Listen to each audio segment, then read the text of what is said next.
choices, consequences, and canceling, and what it means to be canceled. Because we got this guy, Andy Signore. Everybody know who that is? Yeah, he was. No. He was. He was someone who would constantly, break news for films, largely for Marvel and DC. Well, what is his main claim to fame was he's the creator of Honest Trailers. Oh yeah, which I still enjoy. Like, I still watch most Honest Trailers that come out, and I like a lot of the people that work on that channel.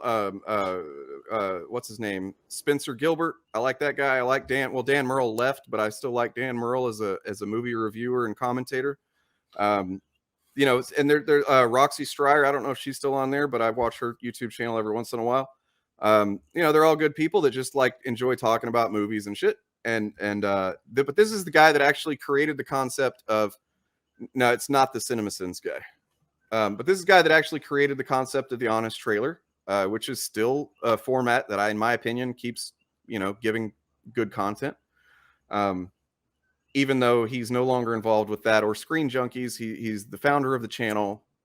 And little backstory, personal story for me is, it was on my birthday several years ago that, I would wake up in the morning. I would like get dressed and take a shower, get dressed. And as I was getting ready, I would turn on Screen Junkies movie news. They do a movie news show every day, live show. And I would just listen to that in the background. And so it was my birthday and I was looking forward to going out and doing stuff. And I turn it on. It's like, oh, they're not doing the show today. What the hell? And then I look online and find out why. And it's because Andy Signore, who was at the time one of the co-hosts and the creator of the channel, he had been fired from this channel that he created because he went on to sell the channel to a larger company. So like he didn't actually own it anymore. But yeah, he was fired. And the reason was, let's look. Screen Junkies actor. Let's see. In 2017, Signore, who was at the time the vice president of content at Defy Media, which owned Screen Junkies before its collapse, was accused of sexual harassment and assault. One allegation came from a former employee named Emma Bowers. She identified herself as an intern working for Copy Credit and said that Signore sent her inappropriate messages complimenting her physical appearance. So she was an intern working for Screen Junkies who wasn't even paid. She was getting credit. And he's sending messages like, lol, jacking it to your undies. Jacking it to you in your undies. I swear if his favorite comedian is Louis C.K., that's a double whammy. Another major allegation came from April O'Donnell, goes by April Dawn. Dawn was a fan of Signore and Screen Junkies, who said that Signore sexually assaulted her multiple times. She alleged that he had tried to force a sex toy inside of her, took photos of her without her permission, and promised her a position at Screen Junkies for sexual favors. So this is an example of she was a fan of the channel. And, this is a problem that's especially magnified with social media and the idea of parasocial relationships. I can interact with all of you guys right here, right? Like I can, if let's say there's some woman in here that's, I think is cute, and I could be like messaging her offline or something, if I wanted to be a piece of shit about it. And that's kind of an unfortunate part of being able to interact. I love interacting with the audience. I love that shit. It's one of the main reasons I like doing this. But to then use that advantage of mine where I have a platform, people are coming to me to listen to what I have to say and I guess on some level respect me, which is weird, but you know what I mean? But if I leverage that dynamic in my favor for something like sex, or something like that, it kind of makes me a scumbag. And that's what he was doing. And yeah, so that all came out. Her boyfriend was actually the engineer on the show at the time. So he apparently knew about it for some time before it actually came out. I don't know how you could do that. I wouldn't be able to do that. If I knew my girlfriend had been sexually assaulted by my boss, I would not be able to work at that place anymore without fucking saying something. But I guess I'd have kicked my boss's ass Yeah, me too.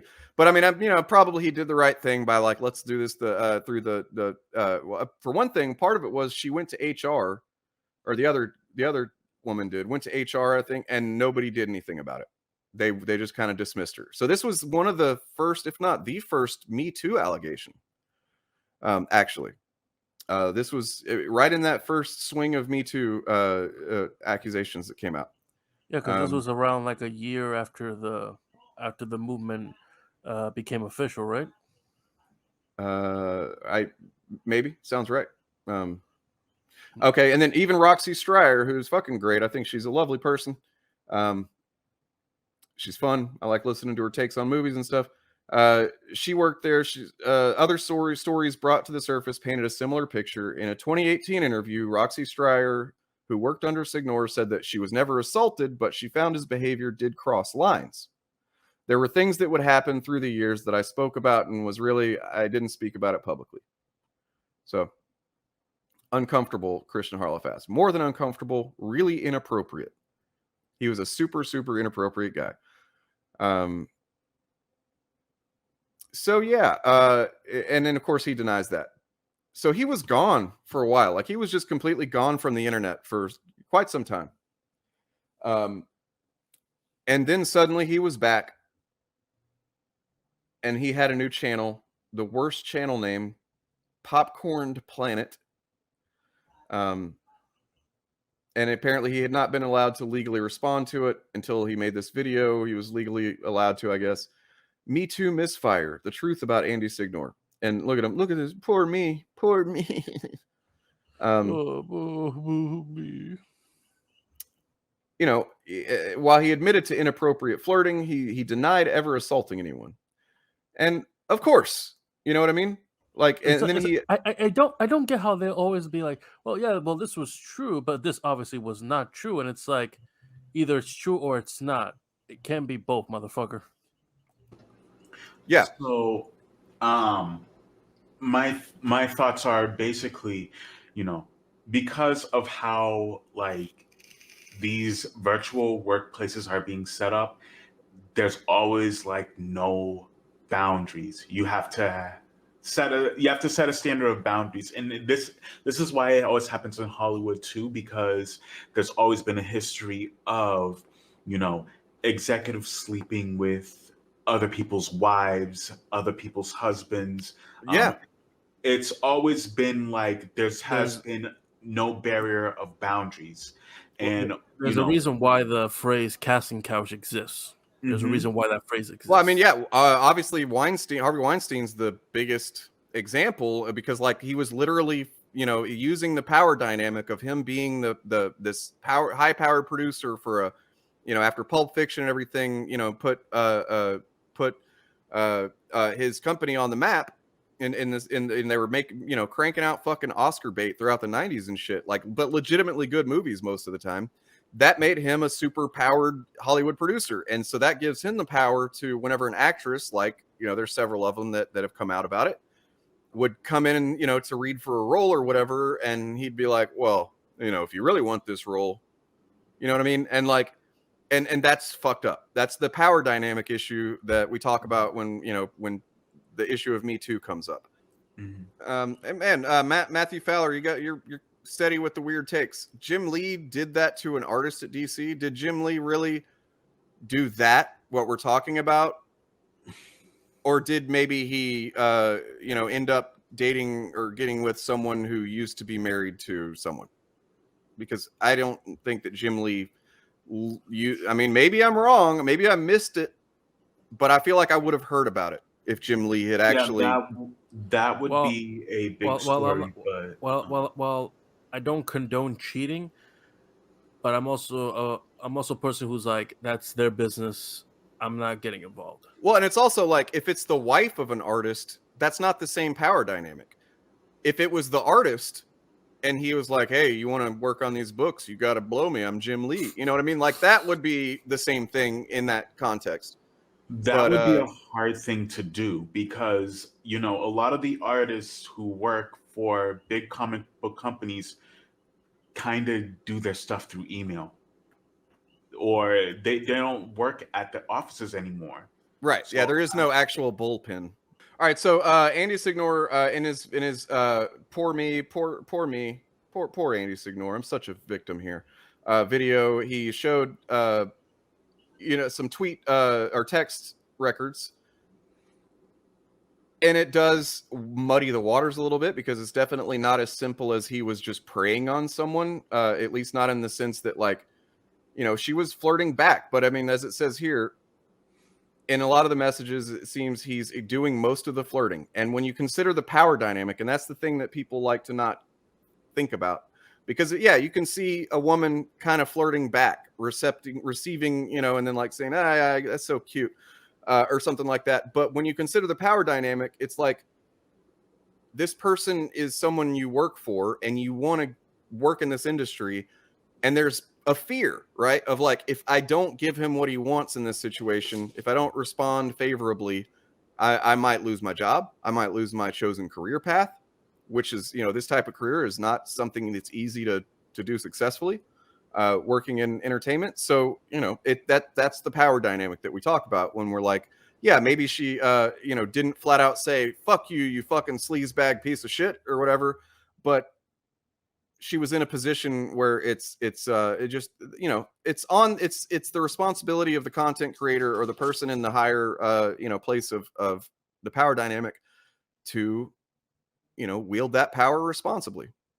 So anyway, I'm just giving context to what he's doing now, right? So this is where his downfall, the first leg of his entertainment career was. He launched Screen Junkies.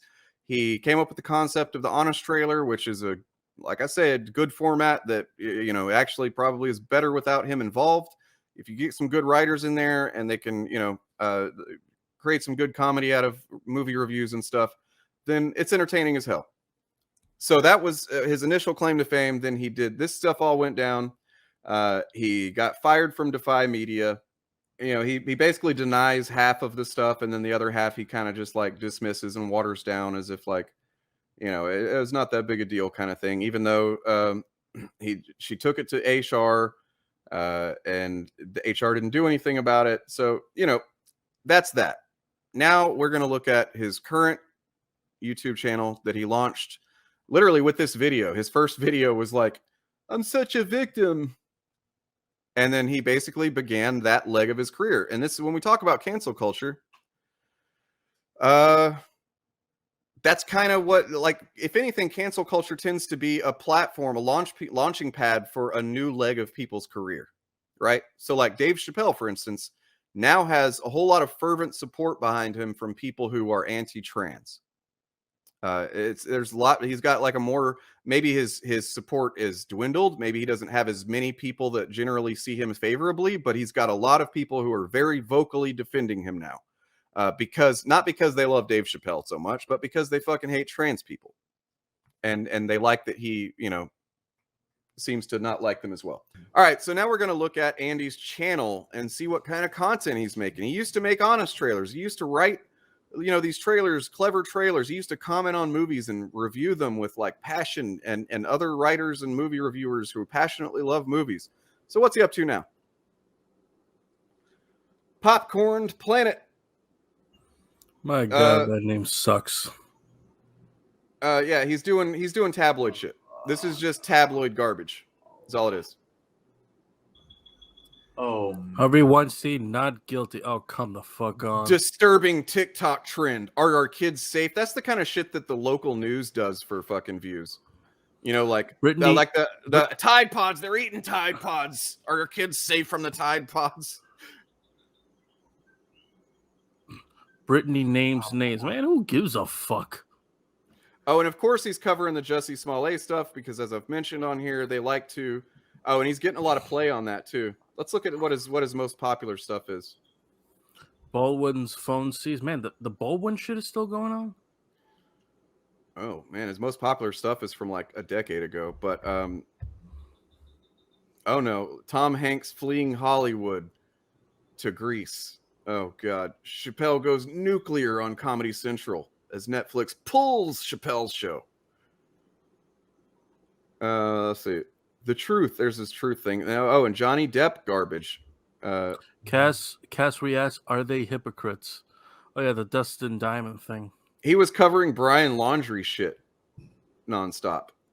Like, what kind of channel even is this, dude? It's just fucking. It's literally just tabloid garbage. Gabby Petito's father reacts to Brian Laundrie's notebook. Who gives a fuck? Yeah, it's all tea. So, as we all know, tea sells. So for those who don't know, tea is kind of a slang term for gossip. Drama, yeah. Yeah. Well, not drama. There's gossip and then there's drama. So there's speculation, there's accusations, all of that stuff. So this is just basically more towards the celebrity side. It's not like the YouTuber stuff. So yeah. I mean, look. If you're using Dog the Bounty Hunter and using his talking points as if oh, he's actually got an exclusive interview with Dog the Bounty Hunter. Welcome to Popcorn Planet. I am Andy Signore, and I wanted to share this exclusive interview with Dog the Bounty Hunter from our charity stream that we did. I mean, I know you're not a fan of Mr. Brian Laundrie. But how do you hope? How do you hope? Okay, so the foundation that he raised money for is the Gabby Petito Foundation. So he's using the name of a murder victim to. I mean, look. I'm not going to sit here and say it's a bad thing inherently to raise money for domestic violence. It's good. But I feel like there's a cynical side to it when you're monetizing a hot trend in algorithmic trend, which is Gabby Petito was trending for a couple of months straight, basically. And Brian Laundrie. And you can tell based on the views of these videos that he leaned into that hard. Do I think that if he had made the first video on the situation with Laundrie and Petito, if he had made the first video and it got really low views, would he have continued to make videos on that? I fucking doubt it. Yeah. Look at how much. God damn, that's a lot of Brian Laundrie, Gabby Petito content. Mm-hmm. Fuck. And then he's covering, Brad Pitt and Jennifer Aniston reunite. Like, dude, you're literally just a fucking star. Or whatever Quentin Tarantino fights cancel culture on Joe Rogan. The Daily Globe or whatever the hell those fucking checkout counter at the grocery store. The National Enquirer. Keep in mind that Quentin Tarantino was not getting canceled. That people were criticizing him about the way he portrayed Bruce Lee in his movie, in his latest movie at the time. Yeah, well, I mean, that's the thing about cancel culture is that you can apply anything. You can apply that term to anything that you want to monetize, and it's fucked. Oh look, Bill Burr. Surprise! He talks badly about Me Too in general. Well, of course he does, because it fucking took him out of the running. It took him out of the game. What a piece of shit. God damn, that's a lot of fucking Brian Laundrie content. Motherfuckers. Holy shit. Mm-hmm. Just so much. He might as well just... What is this? The popcorn... What does this have to do with movies? Can I say I hate the logo? I hate the name. It's all bad. It's all very bad. It's dated, and that popcorn looks disgusting. It does. And look, I don't look at the banner. The only thing movie related is the fucking Black Widow one. Well, Johnny Depp, but I mean that's not why he talks about Johnny Depp either. So, yeah, is that Brian Laundrie? Fuck. He's got him in his banner. What a fucking scumbag piece of shit, dude. Man. Just like it's not only making videos. It's like I'm making this part of my branding. What a fucking scumbag. God damn it, dude. Is sister caught lying? Just, like, he's basically Jake Gyllenhaal from Nightcrawler. Oh my God. Motherfucker talks about Kevin Federline, of all people. Oh, and then Dog the Bounty Hunter reacts to autopsy reports. Real classy, Signore. Look, more his sister is lying content. And then Thor he's got is his only one gender. Look, then he's got his What? he attempted to do a change my mind segment at cons and stuff like that. So he's literally just trying to do Steven Crowder shit. Thor is only one gender. What the fuck does that even mean? It's just him, doing outrage content, dude. So yeah, I was more just wanting to get a glimpse at the kind of content that he does, and just like autopsy reports for Gabby Petito and shit. And it's like, just wait till the case is over if you want to cover it. You know what I mean? But like, also, why is this channel Popcorn Planet? Are you eating? Is he implying he's just sitting there munching popcorn while watching content about a woman who was murdered by her husband or boyfriend or whatever? It's just all sick. And then he's got a beef with John Campea. Of course, John Campea is kind of a piece of shit too. So whatever, they can let them fight, kind of thing. But they're both just monetizing the conflict, of course. Yeah, a bunch of Britney. Man, it's even worse than I thought. It really is. I was just I remembered seeing like this Thor is only one gender thing, and that was the kind of thing I was thinking of looking at. And then like some cancel culture stuff that I knew he'd done. I did not really realize all of this Gabby Petito shit. I'm kind of stunned.